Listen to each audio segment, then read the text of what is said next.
ಗೆಲುವನ್ನ ಗೆದ್ದ ಮಾರನೇ ದಿನ ರಾಜ್ಯದಲ್ಲಿ ಒಂದು ದೊಡ್ಡ ದುರಂತವೇ ನಡೆದಿತ್ತು. ಅದು ಆರ್ಸಿಬಿ ಅಭಿಮಾನಿಗಳ ಕಾಲ್ ತುಳಿತ ಪ್ರಕರಣ.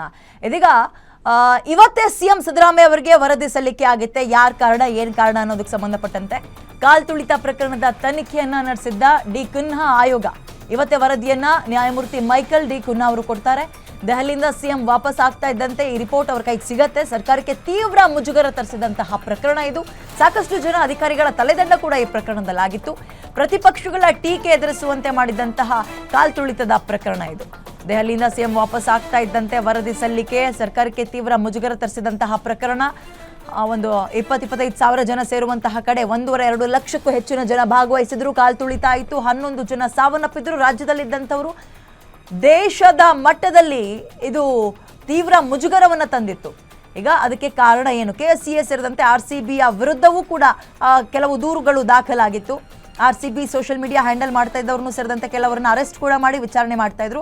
ಇವತ್ತು ಅದರ ವರದಿ ಏನೇನಿದೆ ಅನ್ನುವಂತಹ ಚಾರ್ಜ್ ಶೀಟ್ ಅನ್ನ ಮತ್ತು ಒಂದು ರಿಪೋರ್ಟ್ ಅನ್ನ ಸರ್ಕಾರಕ್ಕೆ, ಅದರಲ್ಲೂ ಸಿದ್ದರಾಮಯ್ಯ ಅವರ ಕೈಗೆ ಇವತ್ತು ತಲುಪಿಸ್ತಾರೆ. ಪ್ರತಿಪಕ್ಷಗಳ ಟೀಕೆ ಎದುರಿಸುವಂತೆ ಮಾಡಿತ್ತು ಈ ಕಾಲ್ ತುಳಿತ ಕೇಸ್. ರಾಜ್ಯದ ಜನ ಪ್ರಶ್ನೆ ಮಾಡಿದ್ರು ರಾಜ್ಯ ಸರ್ಕಾರಕ್ಕೆ.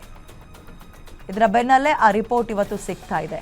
RCB ಅಷ್ಟು ವರ್ಷಗಳ ನಂತರ ಕಪ್ ಗೆದ್ದ ಬಳಿಕ ಸಂಭ್ರಮಾಚರಣೆಯಲ್ಲಿ ದೊಡ್ಡ ದುರಂತ ಸಂಭವಿಸಿತ್ತು. ಇತಿಹಾಸದಲ್ಲೇ RCB ಕಪ್ ಗೆದ್ದಿದ್ದು ಯಾವ ವರ್ಷ ಅನ್ನುವ ಹೆಗ್ಗಳಿಕೆಗಿಂತ ಆ ದುರಂತ ನೆನಪಲ್ಲಿಟ್ಕೊಳ್ಳುವಂತಹ ದಿನವನ್ನಾಗಿ ಮಾಡಿತ್ತು ಆ ಸೆಲೆಬ್ರೇಷನ್. ಈ ಬೆನ್ನಲ್ಲೇ ಇದೀಗ ಸರ್ಕಾರಕ್ಕೆ ತೀವ್ರ ಮುಜುಗರ ತರಿಸಿದ ಪ್ರಕರಣಕ್ಕೆ ಸಂಬಂಧಪಟ್ಟಂತೆ ತನಿಖೆ ಆಗ್ತಾ ಇತ್ತು. ಪ್ರತಿಪಕ್ಷಗಳ ಟೀಕೆಯನ್ನ ಈ ಕಾಲ್ ತುಳಿತ ಕೇಸ್ ಸರ್ಕಾರಕ್ಕೆ ಎದುರಿಸುವಂತೆ ಮಾಡಿತ್ತು. 2 ವರ್ಷಗಳ ಸಂಭ್ರಮಾಚರಣೆ ಕಾಂಗ್ರೆಸ್ ಏನು ಮಾಡಿತ್ತು ಅದೆಲ್ಲವೂ ನೀರಲ್ಲಿ ಹೋಮ ಅನ್ನುವಂಗಾಗಿತ್ತು ಈ ಒಂದು ಪ್ರಕರಣದಿಂದ. ಈಗ ಅದರ ರಿಪೋರ್ಟ್ ಅನ್ನ ಸಿದ್ದರಾಮಯ್ಯ ಅವರಿಗೆ ಸಲ್ಲಿಕೆ ಮಾಡೋಕೆ ಮುಂದಾಗ್ತಾ ಇದ್ದಾರೆ. ಕಾಲ್ ತುಳಿತ ಪ್ರಕರಣದ ತನಿಖೆಯನ್ನ ಡಿ ಕುನ್ಹಾ ಆಯೋಗ ನಡೆಸಿತ್ತು.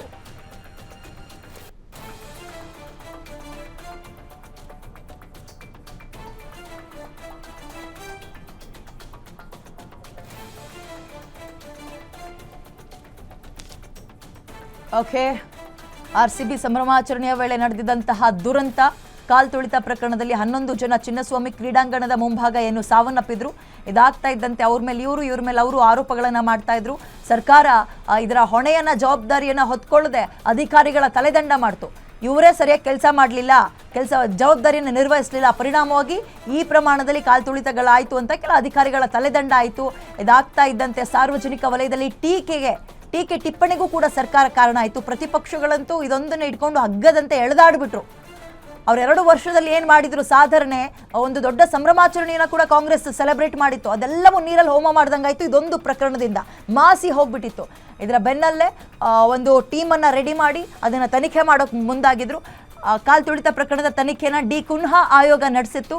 ಅದರ ಒಂದು ರಿಪೋರ್ಟನ್ನು ಈಗ ನ್ಯಾಯಮೂರ್ತಿ ಮೈಕಲ್ ಡಿ ಕುನ್ಹಾ ಅವರು ಸಿದ್ದರಾಮಯ್ಯ ಅವರೀಗ ಡೆಲ್ಲಿಯಿಂದ ವಾಪಸ್ ಆಗ್ತಾ ಇದ್ದಾರಲ್ಲ, ಬರ್ತಾ ಇದ್ದಂತೆ ಅವರ ಕೈಗೆ ತಲುಪಿಸ್ತಾರೆ. ಮೋರ್ ಡೀಟೇಲ್ಸ್ ನನ್ನ ಕಲೀಗ ದುರ್ಗೇಶ್ ನೀಡ್ತಾರೆ. ದುರ್ಗೇಶ್, ಈಗ ಆ ರಿಪೋರ್ಟ್ ನಲ್ಲಿ ಏನಿದೆ, ಯಾವ ಅಂಶ ಇದೆ, ಯಾರ ಮೇಲೆ ಆರೋಪ ಇದೆ, ಇದು ಬಹಳ ಕುತೂಹಲ ಮೂಡಿಸ್ತಾ ಇದೆ ನಮ್ಗೆ. ಎಸ್ ವಿದ್ಯಾ, ಏನು RCB ಅಭಿಮಾನಿಗಳ ಸಾವು ಪ್ರಕರಣ ರಾಜ್ಯ ಸರ್ಕಾರಕ್ಕೆ ಭಾರಿ ಮುಜುಗರವನ್ನು ತಂದಿತ್ತು. ಹೀಗಾಗಿ ಈ ಒಂದು ಪ್ರಕರಣದ ತನಿಖೆಯನ್ನು ನಡೆಸಬೇಕನ್ನುವ ನಿಟ್ಟಿನಲ್ಲಿ ಈಗಾಗಲೇ ಹಲವಾರು ಘಟಕಗಳ ಮೂಲಕ SIT ಆಗಿರ್ಬೋದು, CID ಆಗಿರ್ಬೋದು, ಒಂದು ಸ್ಪೆಷಲ್ ಆಯೋಗದ ಮೂಲಕ ತನಿಖೆಯನ್ನು ನಡೆಸಲಾಗ್ತಾ ಇದೆ. ಈ ಒಂದು ಪ್ರಕರಣ ಸಂಬಂಧಪಟ್ಟಂತೆ ಈಗ ಜಸ್ಟಿಸ್ ಮೈಕಲ್ ಡಿ ಕುನ್ಹಾ ಅವರ ವರದಿ ಕೊಡೋದಕ್ಕೆ ಮುಂದಾಗ್ತದೆ. ಸಿಎಂ ಸಿದ್ದರಾಮಯ್ಯ ದೆಹಲಿಯಿಂದ ವಾಪಸ್ ಆಗ್ತಿದ್ದಾರೆ. ಇನ್ನು ಸಂಜೆ 6 ಗಂಟೆಗೆ ಒಂದು ವರದಿಯನ್ನು ಸ್ವೀಕರಿಸಲಿದ್ದಾರೆ. ಈ ಒಂದು ವರದಿಯ ಪ್ರಕಾರ ಯಾರೆಲ್ಲ ತಪ್ಪಾಗಿದೆ, ಈ ಒಂದು ಪ್ರಕರಣದ ಸಂಬಂಧಪಟ್ಟಂತೆ ಈ 4 ಅಧಿಕಾರಿಗಳ ತಲೆದಂಡವನ್ನು ಮಾಡಲಾಗಿತ್ತು. ಪೊಲೀಸ್ ಅಧಿಕಾರಿಗಳನ್ನ ಅಮಾನತು ಮಾಡಿ ಸಾಕಷ್ಟು ತನಿಖೆಗೆ ಒಳಪಡಿಸಲಾಗಿತ್ತು. ಇವತ್ತು ಈ ಒಂದು ಪ್ರಕರಣದ ವರದಿಯನ್ನು ಸಿಎಂ ಸಿದ್ದರಾಮಯ್ಯ ಪಡೆದು ಈ ಒಂದು ಘಟನೆಗೆ ಕಾರಣ ಏನು, ಸಾಕಷ್ಟು ಎಷ್ಟು ಜನ ಈ ಒಂದು ಸಂಭ್ರಮಾಚರಣೆಯಲ್ಲಿ ಸೇರಿದ್ರು, ಸಿಎಂ ಅವರು ವಿಧಾನಸೌಧದಲ್ಲಿ ಕಾರ್ಯಕ್ರಮ ಮಾಡಿದ್ರು, ಆ ಒಂದು ಕಾರ್ಯಕ್ರಮದಲ್ಲಿ ಎಷ್ಟು ಜನ ಸೇರಿದ್ರು, ಅದ್ರ ಜೊತೆಗೆ ಸ್ಟೇಡಿಯಂನಲ್ಲಿ ಆದಂತಹ ಈ ಒಂದು ಪ್ರಕರಣದಲ್ಲಿ 17ಕ್ಕೂ ಹೆಚ್ಚು ಜನರು ಸಾವನ್ನಪ್ಪಿದ್ರು. ಹೀಗಾಗಿ ಸರ್ಕಾರಕ್ಕೆ ರಾಷ್ಟ್ರ ಮಟ್ಟದಲ್ಲಿ ದೊಡ್ಡ ಮುಜುಗರವನ್ನ ಸಿಎಂ ಸಿದ್ದರಾಮಯ್ಯ ಮತ್ತು DCM DK ಶಿವಕುಮಾರ್ ಅವರ ಈ ಒಂದು ಕಾರ್ಯಕ್ರಮದಲ್ಲಿ ಭಾಗಿಯಾಗಿದ್ದಕ್ಕೆ ಹೈಕಮಾಂಡ್ ನಾಯಕರ ತೆಂಗಣಿಗೂ ಕೂಡ ಗುರಿಯಾಗಿತ್ತು. ಈ ನಿಟ್ಟಿನಲ್ಲಿ ಇವತ್ತು ವರದಿಯನ್ನು ಪಡೆದು ಪ್ರಕರಣದಲ್ಲಿ ಯಾವ ರೀತಿ ಬೆಳವಣಿಗೆ ಆಗಿದೆ, ಯಾರೆಲ್ಲ ಸೇರಿದ್ರು, ಅದ್ರ ಜೊತೆಗೆ ಎಲ್ಲಿ ವೈಫಲ್ಯ ಆಗಿದೆ ಅನ್ನೋದನ್ನ ವರದಿಯ ಮೂಲಕ ಸಿಎಂ ಸಿದ್ದರಾಮಯ್ಯ ಪಡೆದಿದ್ದಾರೆ.